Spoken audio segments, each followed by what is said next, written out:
Vous trouvez qu'il y a de l'espace perdu dans les aménagements là, qui nous entourent? Puis, je parle pas juste dans les parcs Disney, mais dans tous les aménagements urbains ou à grande densité.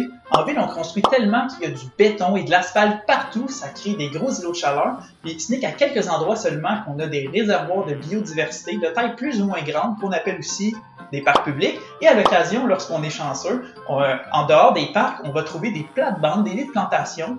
Bon, des fois, c'est juste des carrés d'arbres, mais tranquillement pas vite, les villes essayent d'intégrer de la végétation basse pour accroître la diversité et la symbiose végétale qui permettront d'établir un écosystème urbain plus résilient et permettant à la faune de mieux s'y établir et améliorant la qualité de vie. Mais mis à part la biodiversité en ville, un autre grand enjeu de nos sociétés, c'est l'approvisionnement en nourriture. Comme on l'a dit, en ville, l'environnement est très minéral et le peu d'espace vert qu'on a, on veut en profiter pour offrir un espace ornemental, esthétique, où on veut de l'espace pour bouger, pour jouer.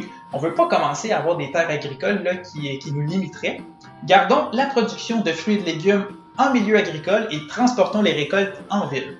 Et cette idée se comprend tout à fait, mais d'un autre côté, avec la crise environnementale puis alimentaire qui s'accroît de jour en jour autour du globe, il faut commencer à penser à des idées, à des nouvelles façons de faire pour être plus efficace et réduire notre impact environnemental en éliminant totalement le transport qui joue un rôle considérable dans l'équation de notre empreinte écologique.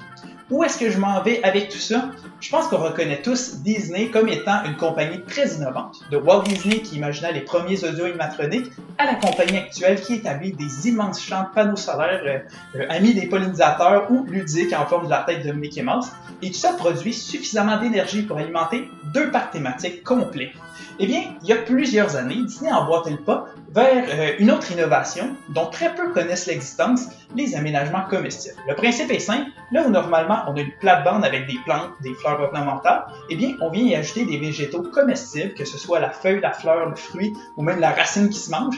Alors si on reprend l'exemple de notre réalité, si on a des fruits et des légumes qui poussent dans nos milieux de vie, on a moins d'importation, moins de polluants, moins d'utilisation de pesticides, moins de polluants. Puis pour les plus gourmands parmi nous, chaque fruit est une collation que la nature nous tend à la main pour notre plaisir. Donc c'est gagnant dans tous les cas.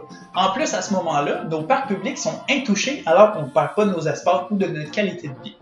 2 choses qu'on pourrait dire par contre, c'est que ce n'est pas autant esthétique et aussi que ça demande davantage d'entretien ou d'énergie qu'un aménagement classique.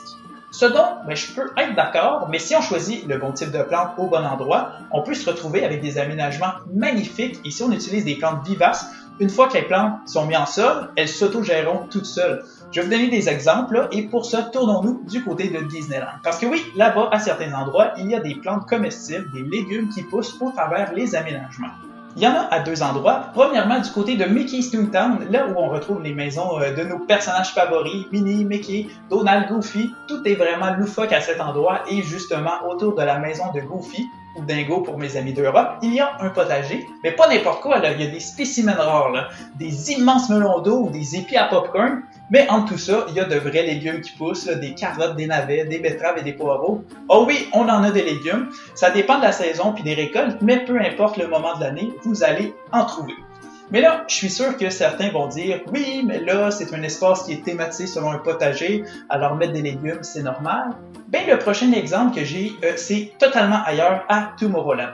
Là aussi, peu importe le moment de l'année, vous allez retrouver des légumes qui poussent dans les plates-bandes, parce que, si vous le vouliez ou non, les aménagements nourriciers, c'est l'avenir. Puis, c'est une réponse aux enjeux urbains par une solution efficace et créative. Puis, je sais pas si c'est un hasard, mais là-bas, c'est surtout des choux que j'ai vus. Mais sans doute, il y a aussi une certaine rotation des cultures.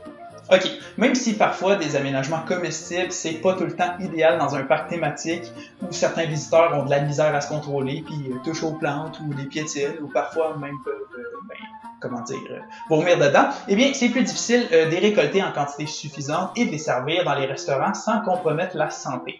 Mais imaginez un seul instant comment Disney pourrait économiser des centaines de milliers de dollars à avoir sa production agricole directement dans ses parcs thématiques, le permettant de fournir en fruits et en légumes frais et même bio plusieurs de leurs restaurants. Ça serait magique, pas vrai, hein? Mais attendez, ça s'est réalisé, pas à Disneyland, là, mais si on va du côté de Walt Disney World en Floride, au parc Epcot, il y a le pavillon DeLand qui comprend des immenses serres où il y a une production intensive de fruits et de légumes, sans pesticides et en respect avec la terre. Puis j'allais même dire en respect avec la nature, mais c'est absolument pas vrai. Regardez-moi ces équipements hyper technologiques, là. Tu sais, les plantes poussent même pas dans le sol, là. Fait qu'on n'est pas là, on n'est pas proche de la nature.